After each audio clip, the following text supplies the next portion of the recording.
Dr. Rose Cotter is faced with a mysterious case of patients exhibiting strange, unexplained smiles followed by gruesome tragedies, all connected to the popular social media platform, Echo. As Rose delves deeper into the mystery, she discovers that Echo is a conduit for a demonic entity from her past, which has adapted to exploit modern technology and spread its influence. The body count rises, and Rose confronts the entity, navigating the dark corners of the digital world with a smile has become a harbinger.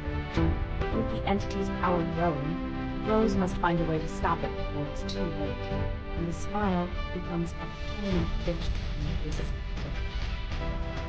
Rose's journey takes her from the hospital to the depths of the night. She must face her own demons and make a choice between saving herself or saving the world.